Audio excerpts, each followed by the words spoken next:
Efésios, capítulo 4, 28 ao 30.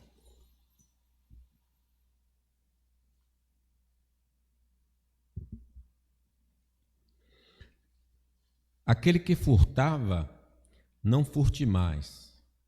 Antes trabalhe, fazendo com as próprias mãos o que é bom, para que tenha com que acudir ao necessitado. Não saia da vossa boca nenhuma palavra torpe, e se unicamente a que for boa para edificação, conforme a necessidade, e assim transmita a graça aos que ouvem. E não entristeçais o Espírito de Deus, no qual fostes selados para o dia da redenção. Todo aquele que está em Cristo é uma nova criatura. O estilo de vida, conforme as regras do mundo, conforme os desejos da carne, conforme a sugestão de Satanás, devem ser abandonados por nós. Antes, nós éramos escravos da carne, do mundo do diabo, e estávamos fazendo a vontade deles. Mas agora nós devemos andar em novidade de vida. O novo modo de vida agora do crente é determinado pelo Espírito Santo usando as Escrituras. Qual é a maneira correta de viver? Examinai as Escrituras. A Escritura nos aponta o caminho, a bússola, para sabermos a vontade do Senhor para nós. Por isso, irmãos, precisamos examinar as Escrituras para conhecermos o caminho do Espírito Santo para a nossa vida diária. Se eu quero saber qual é o propósito de Deus para a minha vida, eu preciso ir ao livro santo, ao livro de Deus. Não será fácil vivermos na contramão da sociedade alienada de Deus. Então nós vamos remar contra a maré, porque eles têm um padrão de vida, nós temos um outro padrão de vida. Mas não vamos estar sós nesse empreendimento. O Santo Espírito nos habilitará a andarmos em novidade de vida. Cada um de nós temos a graça do Espírito Santo morando em nós. Assim como Sansão teve poder de derrotar os filisteus, nós também temos o poder de andar em novidade de vida. Infelizmente, poderemos tropeçar aqui ou ali, mas não podemos desistir de continuar trilhando o caminho da santidade. Porque seguir a paz com todos e a santificação, sem a qual ninguém verá o Senhor. A santidade, irmãos, é um sinal da nossa eleição. Ele nos escolheu antes da fundação do mundo para sermos santos e irrepreensíveis. E também, andando em novidade de vida, nós vamos glorificar a Deus. Assim brilhe a vossa luz diante dos homens, para que ele veja as vossas boas obras e glorifique o vosso Pai que está nos céus. Já falamos, numa mensagem anterior, que a nova vida envolve honestidade em nosso falar e evitar que nosso interior seja manchado pela mágoa contra o próximo devido às suas atitudes erradas. Anteriormente nós falamos de aquele que mentia, não minta mais, né? Irai-vos, não pequeis, não deixe o sol se pôr sobre a vossa ira, nem deis lugar ao diabo. Hoje nós vamos desenvolver outros aspectos do verdadeiro proceder cristão. Seguindo então, aí é a sexta afirmativa, a nova maneira de viver dos discípulos de Cristo envolve vida honesta nos negócios. Vamos ler então o versículo 28 aí? aquele que furtava, não furte mais. Antes trabalhe, fazendo com as próprias mãos o que é bom, para que tenha com que acudir ao necessitado. O sucesso, a prosperidade, pela via da desonestidade, é visto pela nossa sociedade como esperteza, mas para com o Senhor é chamado de roubo do que pertence ao próximo. Não podemos desejar nem seguir o caminho deles, que acham que por qualquer caminho, por qualquer princípio, contanto que chegue a riqueza, eles não se importam com o proceder. Mas nós não. Nós só podemos chegar a esse grau seguindo a palavra de Deus.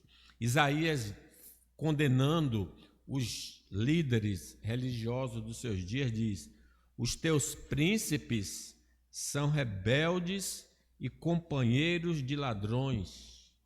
Cada um deles ama o suborno, o juiz aceitando dinheiro por fora para dar sentença, e corre atrás de recompensas.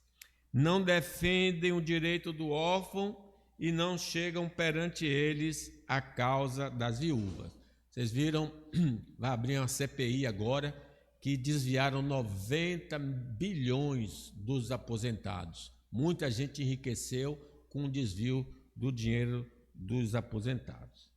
Podemos, irmãos, furtar. Como é que se quebra esse mandamento? Podemos furtar através de um aumento exagerado de um produto, cobrar excessivamente por um serviço feito, ou comprar algo muito baixo do preço porque o indivíduo está vivendo essa situação difícil. Então, eu sou um pedreiro, eu sou um carpinteiro, aí o trabalho custa R$1.000, eu digo R$2.000. Então, isso é uma maneira da pessoa furtar, né?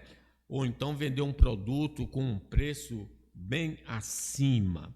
São formas que a gente encontra para transgredir o mandamento do Senhor. São formas que podem ser até aplaudidas pelos homens, mas para com Deus isso é trapaça. Salmo 62 diz assim: não confies naquilo que extorquis, nem vos vanglorieis na rapina.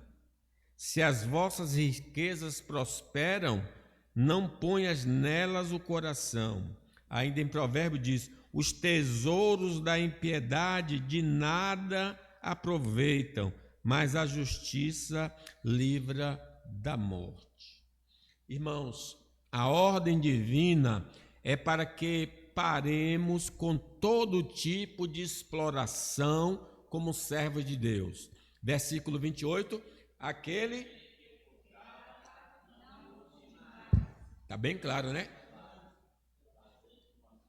Irmãos, o que é bom. Então, aquele que furtava, não furte mais.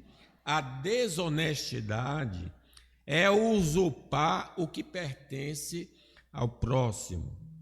Esse procedimento cai bem, o furto, ao homem que não almeja uma vida santa.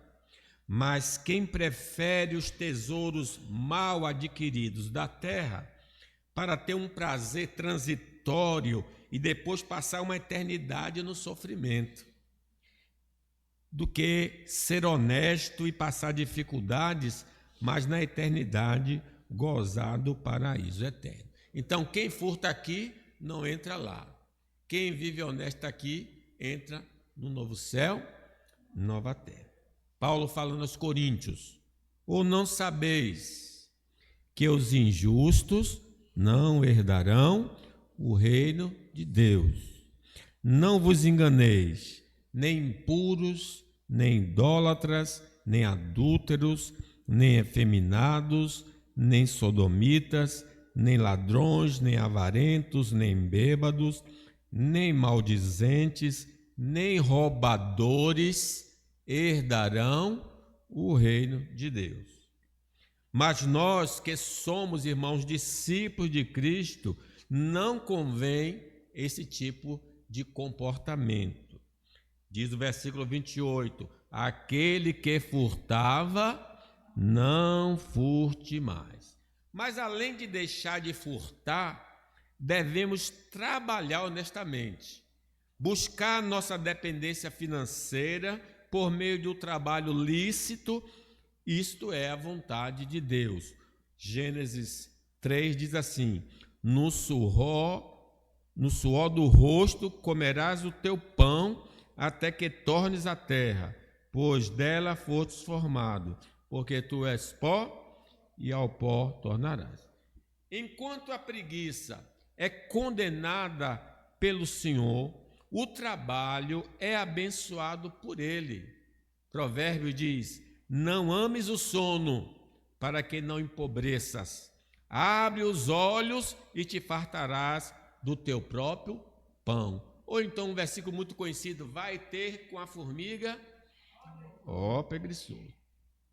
Além disto, os recursos advindos do trabalho honesto poderão ajudar os necessitados. Diz aí no versículo 28, fazendo com as próprias mãos o que é bom, para que tenha com que acudir ao necessitado. Não só vai nos dar sustento, mas poderemos socorrer pessoas que estão passando necessidades. Essa ajuda ao pobre, que é muito importante, vai nos proporcionar futura ajuda divina e evidencia que somos salvos em Cristo. Olha o que diz o provérbio, quem se compadece do pobre, ao Senhor empresta. Imagine, e este lhe paga o seu benefício. Também lá no Mateus, no dia do julgamento, então dirá o rei aos que estiverem à sua direita, vinde benditos do meu Pai, entrar na posse do reino, que vos está preparado desde a fundação do mundo, porque tive fome, me deste de comer, tive sede, me deste de beber, era forasteiro, me hospedaste, estava nu, me vestiste, enfermo, me visitaste, preso e foste me ver. Quem trabalha vai ter condições de dar uma roupa, que vai fazer uma visita. É importante, então, como o trabalho é fundamental. Como podemos observar até aqui, a vida cristã difere muito da vida mundana. Não é da noite para o dia que manifestaremos a vida cristã plenamente, mas ela começa no dia em que fomos convertidos pelo Senhor. Temos sido instruídos na igreja e pela leitura das Escrituras, em particular, sobre o que devemos abandonar e o que devemos colocar em nossa vida. Esse processo, que é chamado de santificação, é um processo lento, mas vai crescendo. Se não existe mudança alguma em nossa vida, desde o dia em que professamos a fé em Cristo, ainda não nascemos da água e do Espírito Santo. Neste caso, precisamos pedir a Jesus que nos salve. Quer dizer, um dia que eu aceitei Jesus, a minha vida vai começar a mudar. Pode ser lento, mas tem de mudar. Como aquele cego, que Jesus curou aquele cego, e o pessoal disse, você não era cego? Aí ele diz, um homem chamado Jesus colocou lodo nos meus olhos, me mandou lavar, e eu estou vendo. Não podemos, irmãos, conviver pacificamente com crenças e comportamentos em nossa vida que são reprováveis pela palavra de Deus. Temos o dever de eliminar esse estilo de vida pecaminoso, matar. Somado a isto, necessitamos nos nutrir com as palavras da vida eterna, cultivar as virtudes cristãs e obedecer aos mandamentos de Deus em nossa vida. Andar, irmãos, na verdade, falar a verdade, que é a palavra de Deus, faz parte do nosso estilo de vida, bem como condenar o pecado e amar o pecador. Evitar que nosso interior seja contaminado com sentimentos sujos contra o próximo e trabalhar com as próprias mãos em atividade honesta para glorificar a Deus e ajudar os necessitados. Sendo assim, somos crentes de fato e de verdade. Em sétimo lugar, irmãos, a nova maneira de viver dos discípulos de Cristo. Linguagem saudável. Vamos lá ler o 29? Não saia da vossa boca nenhuma palavra torpe, e sim unicamente a que for boa para a edificação, conforme a necessidade, e assim transmita a graça aos que o ouvem. A vida cristã é cheia de desafios. Não mate, não roube, não se ire, né? Muitos desafios. Não é uma vida monótona, mas uma luta constante contra o pecado dentro e fora de nós.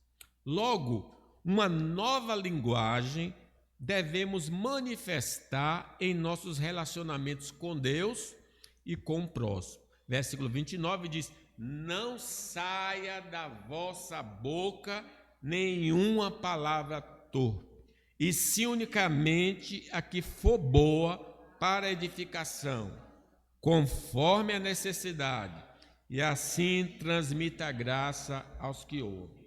Sem um coração regenerado, é impossível mudar de linguagem podre, que é o significado dessa palavra torpe, uma linguagem podre, para uma linguagem sadia. Como é que eu posso mudar de linguagem? Se eu tiver um novo coração.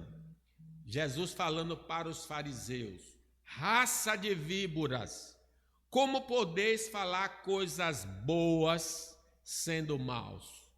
Porque a boca fala do que está cheio o coração.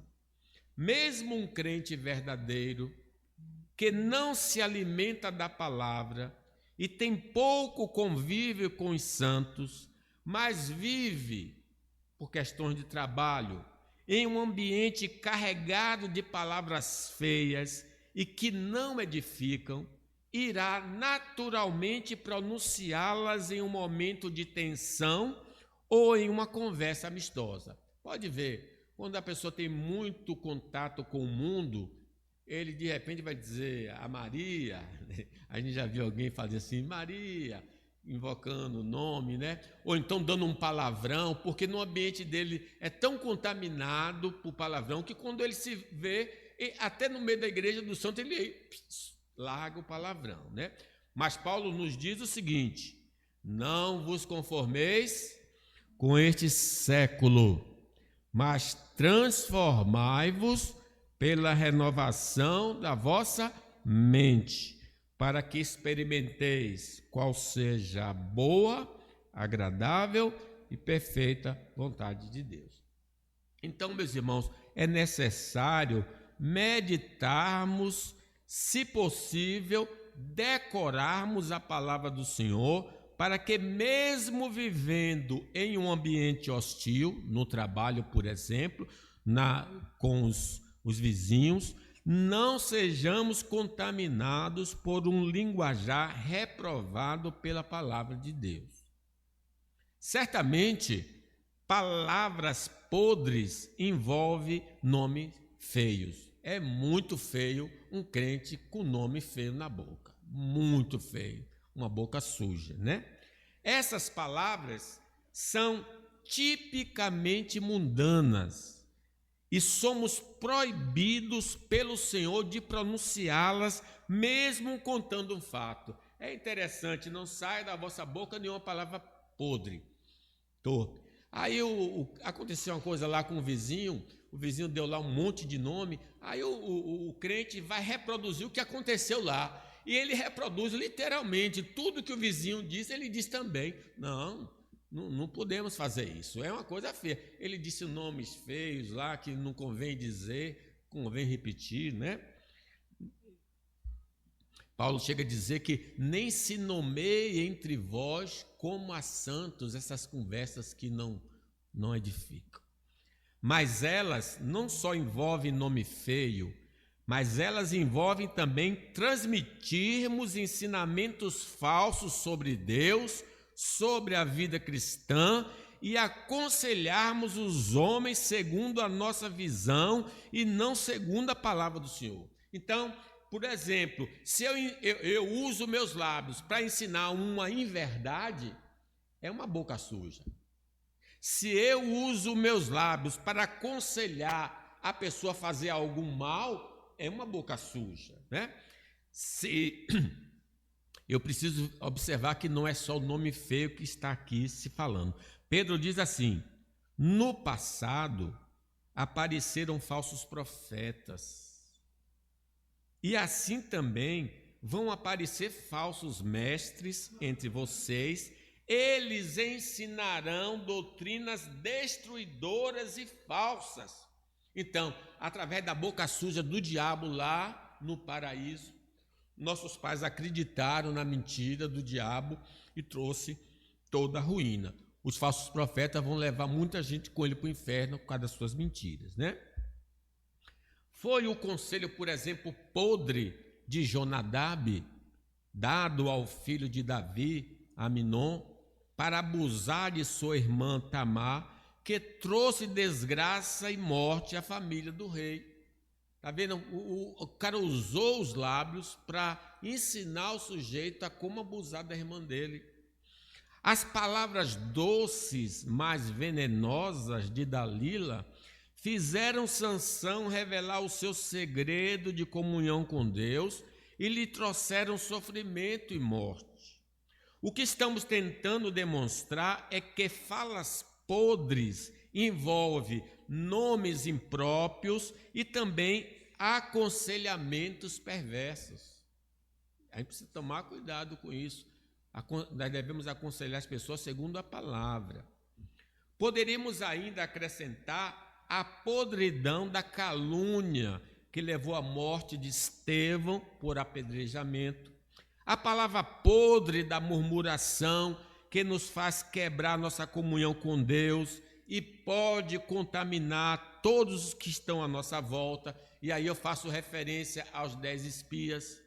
Porém, os homens que com eles tinham subido disseram, olha, com a boca, não poderemos subir contra aquele povo porque é mais forte do que nós. E diante dos filhos de Israel infamaram a terra que haviam espiado, dizendo, a terra pelo meio da qual passamos a espiar é terra que devora os seus moradores. E todo o povo que vimos nela são homens de grande estatura. Também vimos ali os gigantes, os filhos de Anak, são descendentes de gigantes. E éramos aos nossos próprios olhos como gafanhotos, e assim também éramos aos seus olhos. Levantou-se, pois, toda a congregação e gritou em voz alta, e o povo chorou aquela noite. Todos os filhos de Israel murmuraram contra Moisés e contra Arão, e toda a congregação lhes disse, tomara tivéssemos morrido na terra do Egito, ou mesmo neste deserto. 10 homens de boca podre ali falaram, e contaminou mais de 600 mil homens, porque falaram o que não devia da terra prometida. Esses são alguns exemplos de como podemos falar o que não presta. Como servos de Deus, necessitamos mudar. Versículo 29 diz, não saia da vossa boca nenhuma palavra torpe. Então, o que é que eu devo fazer? E sim, unicamente o que for boa para a edificação. Então é nosso dever ouvir mais e falar menos, para não transgredirmos com os lábios. Diz Tiago, sabeis essas coisas, meus amados irmãos. Todo homem, pois, seja pronto para ouvir, tardio para falar, tardio para se irar. Se alguém supõe ser religioso, deixando de refrear a língua, antes enganando o próprio coração, a sua religião é vã. Foi, irmãos, o silêncio de Jesus diante de muitas acusações que impressionou o governador Pilatos. Ele sendo acusado e ele em silêncio, não respondeu absolutamente nada. Foram as palavras bem colocadas pelos amigos de Daniel que levaram o rei Nabucodonosor a adorar a Deus. Depois que eles saíram da fornalha, Nabucodonosor disse: bendito seja o Deus de Sadraque, Mesaque e Abednego, que enviou seu anjo, livrou seus servos que confiaram nele, pois não quiseram cumprir a palavra do rei, preferindo entregar o seu corpo a servirem e adorarem a qualquer outro Deus, senão o seu Deus. Portanto, faça um decreto, pelo qual todo o povo, nação e língua que disser blasfêmia contra o Deus de Sadraque, Mesaque e Abednego, seja despedaçado, e as suas casas sejam feitas em monturo, porque não há outro Deus que possa livrar como este. Então o rei fez prosperar Sadraque, Mesaque e Abednego na província da Babilônia. Usaram as palavras corretas e glorificaram a Deus. Uma palavra agradável não quer dizer bajulação, mas uma palavra verdadeira de acordo com a necessidade do momento. Preste atenção na explicação dessa palavra agradável.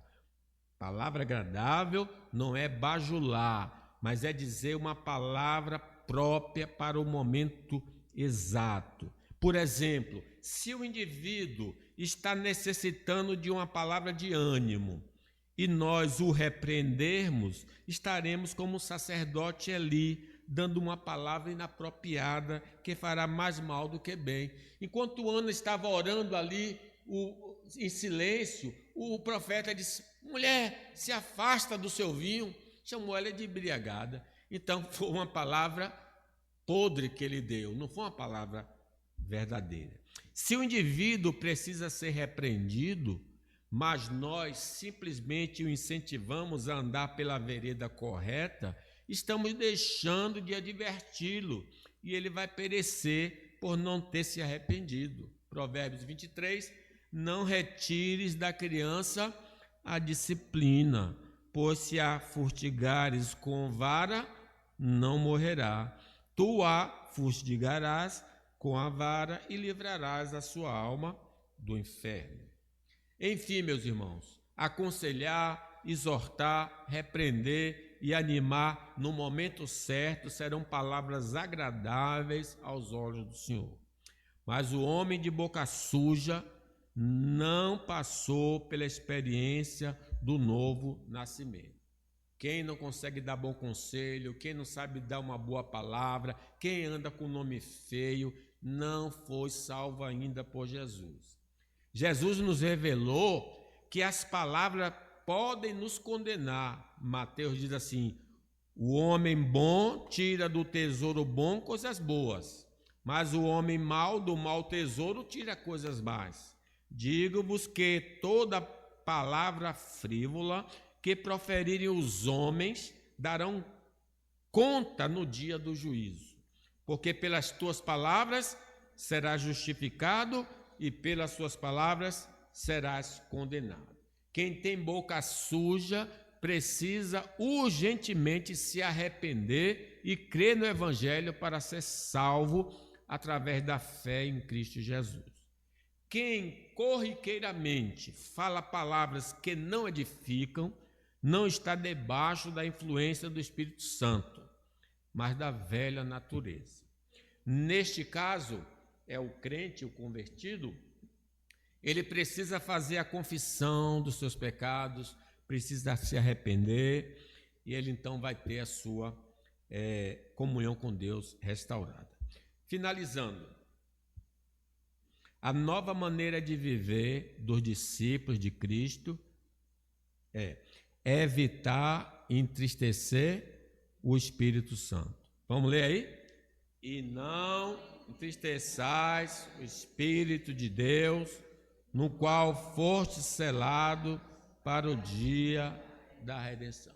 Irmãos, o Espírito Santo de Deus habita em todo aquele que confessa o nome do Senhor.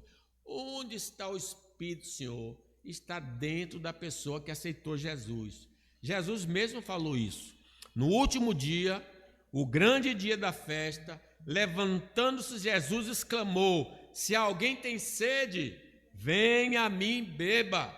Quem crê em mim, como diz a Escritura, do seu interior fluirão rios de água viva.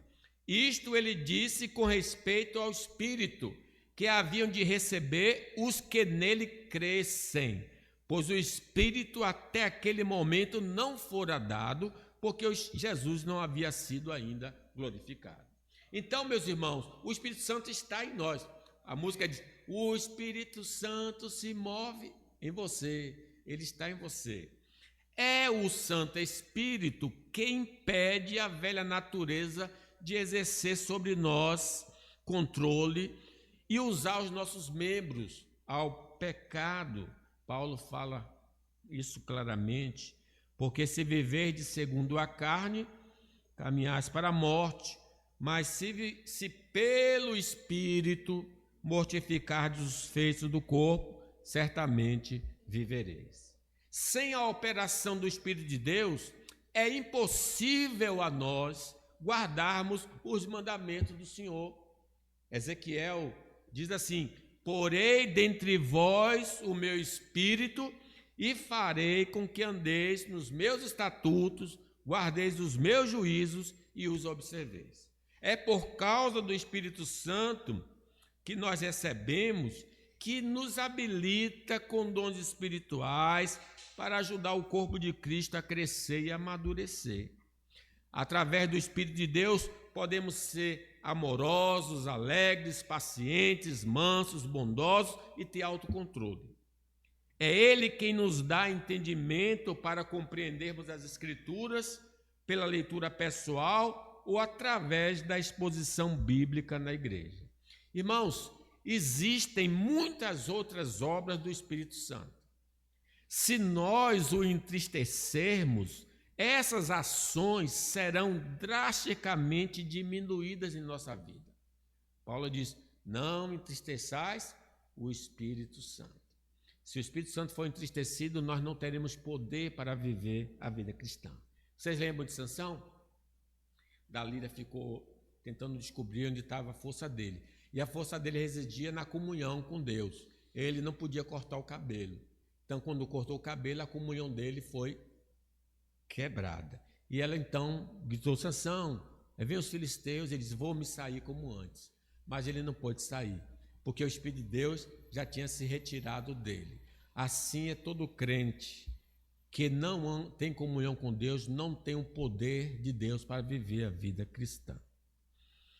Se abandonarmos a vida de santidade, iremos entristecer o Espírito Santo. Se andarmos mentindo e guardando rancor no coração, vamos apagar o Espírito Santo, que é outra forma de entristecer. Se somos desonestos em nossos negócios, entristecemos o Espírito de Deus.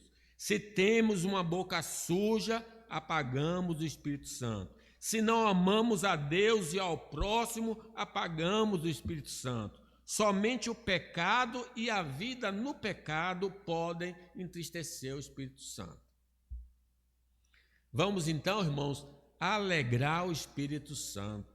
Vamos nos submeter à sua palavra, que é a Bíblia Sagrada.